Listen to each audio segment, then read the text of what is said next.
Okay, so welcome to the video. Today I'm going to be taking you with me to Bristol Cathedral. So here I am just leaving and getting to the train station, arriving and getting down to where the train was.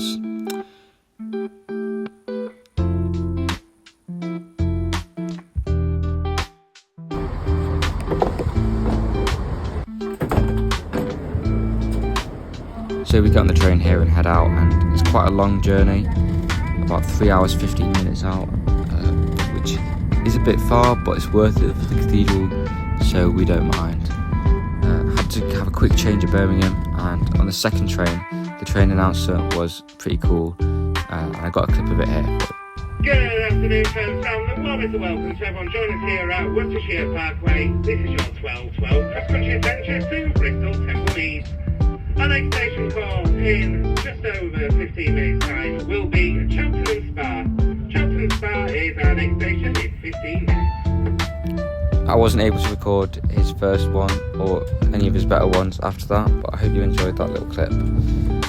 Now we just head through the glorious British countryside in the summer, and the weather was great, which is always a bonus. And I'll see you in Bristol.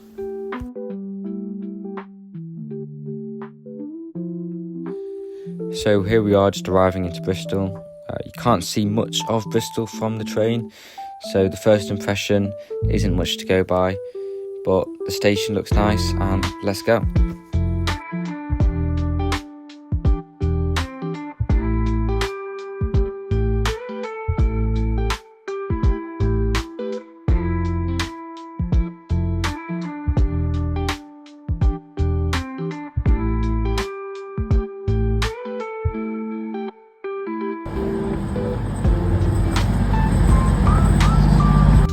Off the train, out the station now, just walking over towards the cathedral, about a 15-20 minute walk, and we actually passed this lovely church on the way over there, so stick around for the rest of the video when we go and see it again.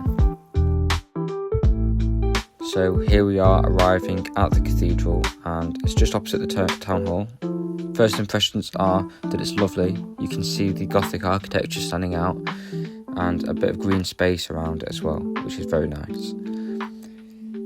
Outside the front of it, it's very impressive, up front, up close, giving a Notre Dame-esque vibe, but not as big. But the architecture is beautiful, the stone is lovely, and the area around it is really nice as well. First stop when we get inside is obviously the cafe, so I had this nice donut and espresso, of course, signature. But we'll get straight to it. So there was a beautiful garden outside where the graveyard was, and that was really great to see. Really pretty, especially in the sunshine. And we also found this tree in the shape of a cross. So the bush had been cut there. Here it is now, which was really cool. And now we go inside, and I wasn't able to film anything inside, but here's some photos that I got. So the first one, Lady Chapel, now the chancel, now looking at the nave. And the cathedral was really impressive on the inside as well. Also this lovely chapel here, which was a great place to just sit and pray. On the way back over to the train station, we passed a few nice churches. Now this is the first one, St. Stephen's. Unfortunately it was closed and we weren't able to go in.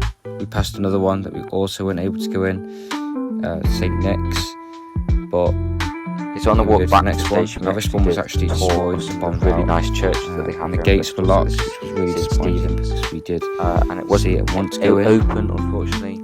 So we I was going to show you the inside here. Some work being done to it. Very much enjoyed seeing that one. Next, in the end, this old church that on the way we'd back, seen on the way over, and unfortunately, every single gates one were locked. we went to was shut. It was a church that had been destroyed, so that church was closed, and it looked like there was some work. Here's another bombed out church. It was actually up close and show you what's inside. Park. And the gates were locked. A local lady, she was telling us how clearly doing some work. one of really cool to see the shopkeepers was in there, but actually goes later open and closes the gates, which is super cool. Which is nice to keep. Okay, so here we are at the other church that had been destroyed. So amazing church information here. on the board here. Such a shame bombed out it's church, been destroyed and not through the war. But they also do events, so the space is we just missed closing times for this one. It opened till 4. We just got there just after 4, so it was also locked and we weren't able to go in. The inside looked A bit better condition than the previous one though. And we had a lovely interaction. And the final with church on the tour a back local lady is the one that we told us, passed on the way. that it was a St. woman Mary's, in a local beautiful shop Gothic that architecture. opened and closes it, which is And great for the it's just community, amazing. It's cathedral-esque keeping things in a local. way that rivals the actual cathedral in Bristol. So fortunate to be able to see this and to be able to visit Bristol. Unfortunately, it was also closed as well, which is a shame, but not much you can do about that. But we go straight back to the station, passing by this as well, which was great, and it just shows how God is moving in Bristol and how his presence is making himself known to the people of Bristol. So just walking back up to the station now. Thanks for watching the video, and don't forget to like and subscribe. Just to finish, I added some more nice photos that I took around the cathedral. If you enjoyed the video and want to see more content like this, do like and subscribe and comment what you want to see. Also go and follow @Cathedrals with Cam on TikTok and Instagram as well, and there's plenty more content to come.